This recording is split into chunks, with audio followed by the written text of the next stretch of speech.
These content creators are still setting their own people back for fame and views.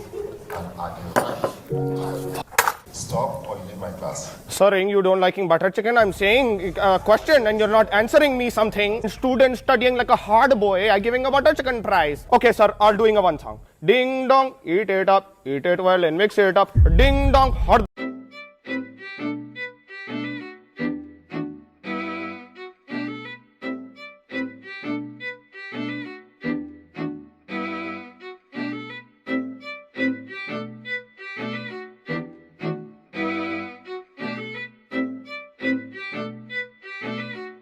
I already know that some of you were either trying your hardest not to laugh at those clips, while some of you were probably rolling your eyes in disgust at the clips that I've just shown. But regardless of whichever reaction you had, I think we can all agree that the clips above were examples of the great phenomenon known as setting your own people back for fame. Now if you follow the channel, then you already know that the video of me clowning the Raja twins is my most popular video, and I'm pretty sure that's the reason why the majority of you guys are subscribed. And since the first time was so nice, I had to do it twice. But this time we aren't talking about the Raja twins.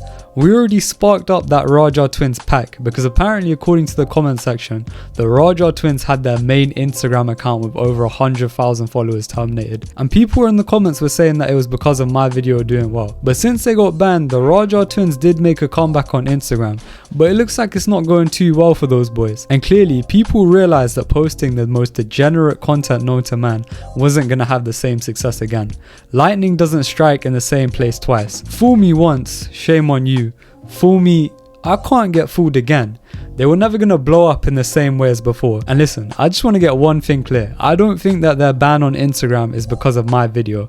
I didn't tell anyone to report them on the gram. I'm no snitch, bro. I'm not on that gonna wanna YSL is a gang type of timing. All I did in my video was point out how embarrassing and cringe it is for two grown ass men to be making content like this. And clearly what might have happened is that people watched my video and felt some type of way and reported their account. And to that I say, it is what it is, the game's the game. And you might feel bad for them because, oh, they're a comedy account, it's all satire, they're just trying to do social media and make a way. Need I remind you the types of videos that they were making? We're Indian, of course people think I smell like curry. We're Indian, of course people think I drive Uber. We're Indian, of course our favorite song is the Indian national anthem. Oh! But anyway, those twins are old news because today we're going to be talking about other content creators in this video who basically follow the Raja twins blueprint and are also seeing success while setting their own people back for fame. And I don't know why, but it seems like everyone's competing to be the Indian king batch nowadays. And I want to explicitly say, please do not send any hate or report any of the creators that I talk about in this video. Even though they are weirdos, please refrain from doing that and let's rise above that, because let's be honest, it's never that deep. But anyway, the first creator that we're going to be talking about in this video is a creator by the name of Fique, who I'm sure that the majority of you guys will have probably seen his face from the infamous, innovative, low-key Nobel and Pulitzer Prize worthy video of cooking curry during lectures! Now before we get into this revolutionary piece of content, I think we first of all have to acknowledge and appreciate not only the genius title of the video, but also the fact that this video has nearly 10 million views and that this Fique guy has 500,000 subscribers. When I first saw that number of views, my eyes honestly started to water. Nearly 10 million views on this is insane, genuinely. Like, if I got 10 million views on a video, I don't think you'd see me on the face of the earth again. I'd probably quit everything on the spot. But anyway, in this video, this Fique guy is essentially going around in some sort of chef's outfit with a pot of what I'm assuming is curry. I don't know, bro, it could be anything honestly. But he's going around with this pot and he's putting on the most aku and baoji stereotypical Indian accent and basically harassing people trying to do their job, like the Uber driver or the college lecturer, and he's shouting and basically doing the most with this Indian accent and Indian food. So you can already tell that it's one of those obnoxious and ignorant in real life pranks. Now I'm not going to try and take the morally superior stance and act like I'm necessarily against the whole in real life pranking genre on YouTube. There are genuinely good pranks, even from back in the day when FouseyTube was still doing pranks. Love Live Serve used to make videos like blasting inappropriate songs in the library, which I used to die laughing at and still find funny to this day. And even one of the goats of UK YouTube, Nicola Milana, used to do these types of videos, and they were hilarious. So I actually went into this guy's video with an open mind, and I ignored the title and the content of the video, and I actually went into this video trying to find something funny. And I sat there for a whole 14 minutes watching this video, and I genuinely couldn't find anything funny about it. And I'm not even saying that to try and prove a point.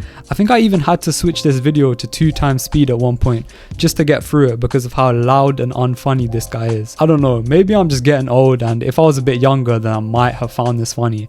But it was just kind of weird to watch how obnoxious this guy was and how comfortable he was harassing normal people.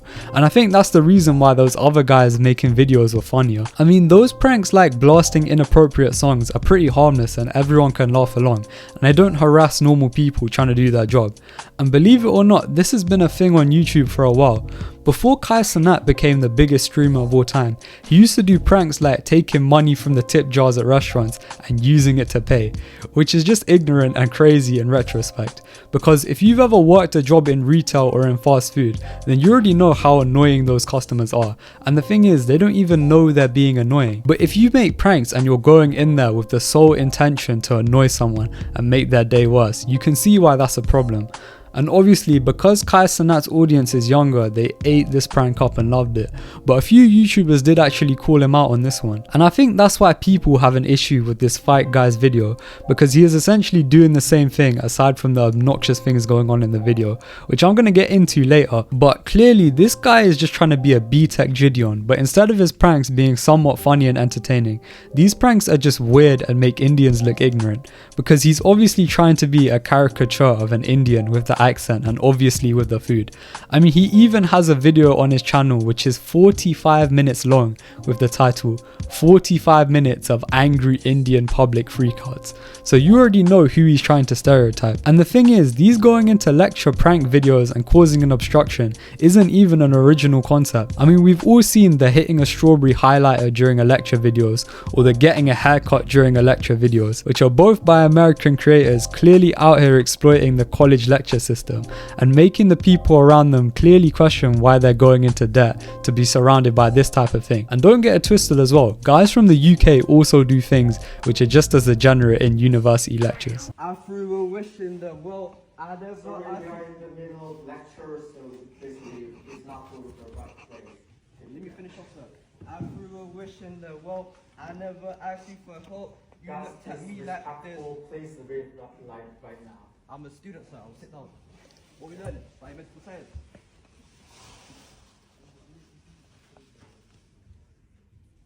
But with the strawberry highlighter and getting a haircut pranks, at least there's some sort of entertainment factor there.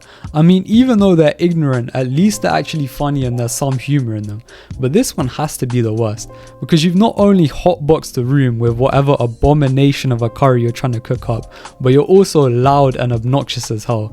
And I don't know why, but apparently the only thing you have to do to be funny nowadays is be loud and have an Indian accent.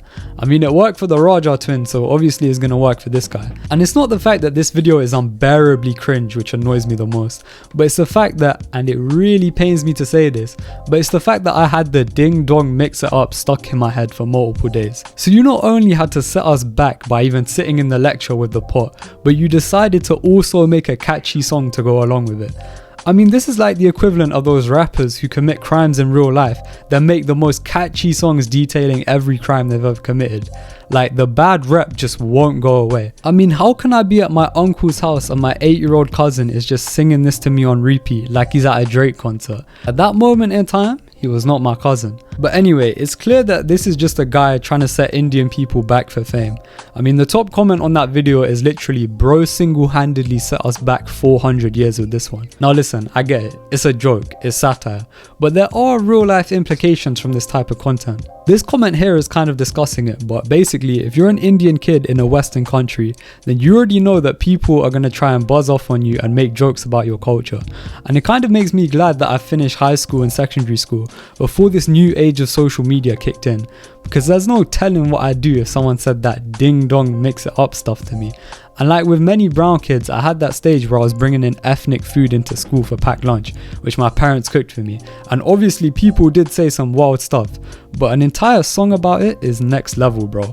And even if you're not in school, you can still see how this guy is setting us back, because at the end of the day, there aren't many brown creators, and that's the truth. And this guy being one of the few brown creators with a lot of followers and being as obnoxious and ignorant as he is not a good look for our community, bro.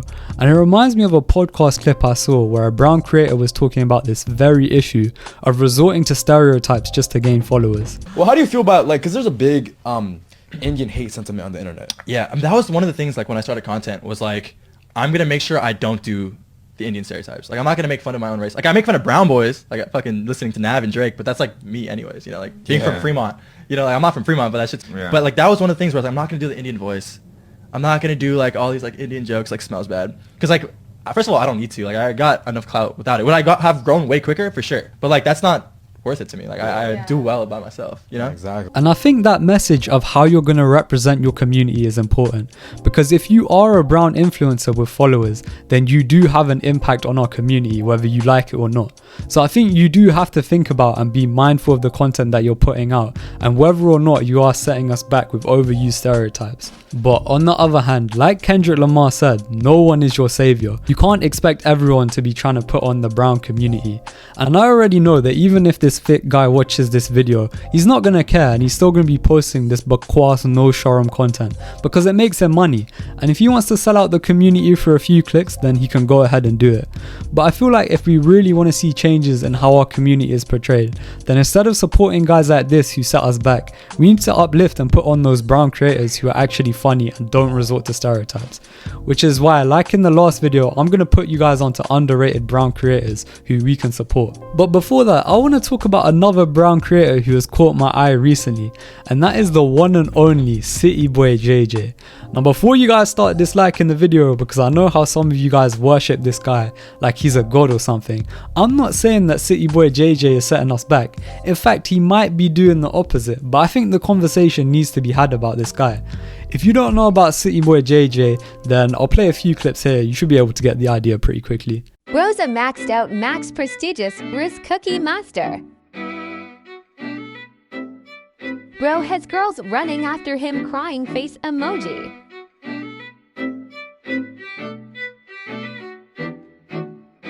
Do you really think you're the finest brown boy?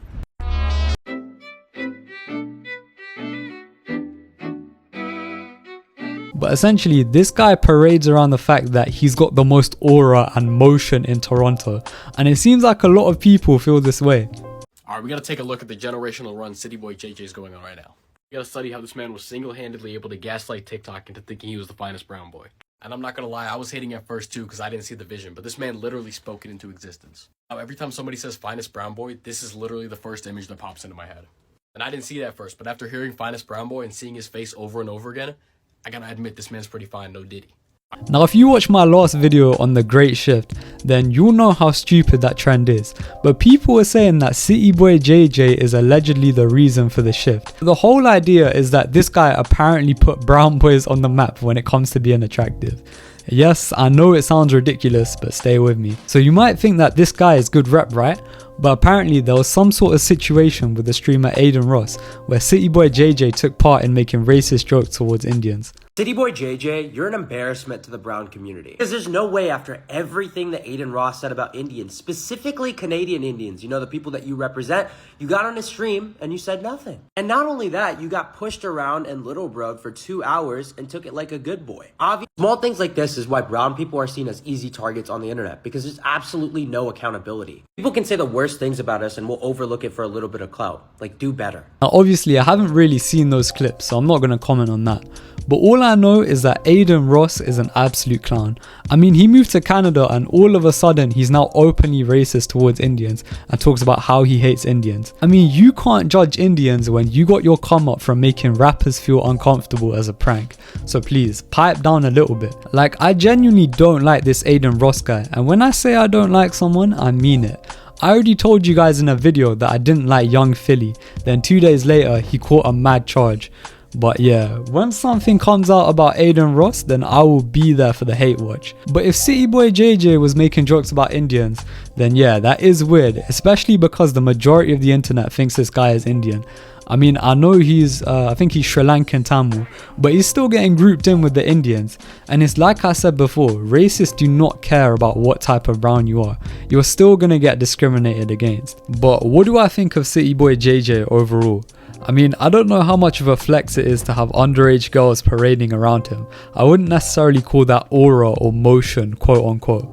But guys on the internet think that female attention is all that's necessary. I mean, if you guys know or watch CityBoyJJ, then what do you think of him overall as a creator? But instead of talking about creators like that, as I said before, I'm gonna put you guys onto some brown creators who I think make good videos online. And since the last video, which was just over 2 months ago, I feel like I've seen a lot more brown creators trying to come through and make content. So if you are brown and thinking of making content, then go for it. Because honestly, it's getting to the point where we're even seeing non-Indian creators out here talking about Indian issues. And I can't even tell you how much that irks and annoys me. But that's a video for another day. But anyway, the first creator I'm gonna put you guys onto is Bronny2Cold on TikTok, who is an Indian creator that makes videos about college, dating and being brown. And when it comes to speaking about our issues, I think on the most part, he gives a good perspective and has rational takes. I mean, I'm pretty sure I'm the same age as this guy, so I can probably relate to his content a bit more. But if you are young, then I'd say definitely check him out and show him some love, because I think he is making good videos for our community. The next creator we have is Henry DePeng, and if you're from the UK and you're brown, then you've probably seen this guy on your For You page at some point. And I can honestly say that I think this guy is hands down the funniest person on that app. He basically makes videos reacting to news within the brown community, and more specifically the UK, and yeah, he's a very funny guy. Definitely check out his content because I think he's underrated and deserves more followers. But yeah, if we can stop the setting your own people back for fame gimmick, then that would be very much appreciated. I know part 1 of this video did well, and I'm hoping that this video does as well. But honestly, I don't want to have to make part 3 because some guys still want to be the Indian King batch and see how quickly they can sell us out for some views. Hopefully these creators get that message though. But what do you guys think? Are these creators setting us back? Are they profiting from stereotypes which harm our community? Do you like their videos? Do you hate their videos? Are there any other brown creators who you guys like watching on Instagram Reels? If so, then please share them and put me on in the comment section. Also, please share your thoughts and opinions in the comment section below. Also, comment any topics or types of videos you guys want to see next. And please like the video to help the video's performance in the YouTube algorithm. And please also subscribe with notifications turned on because I am going to be uploading weekly. Safe.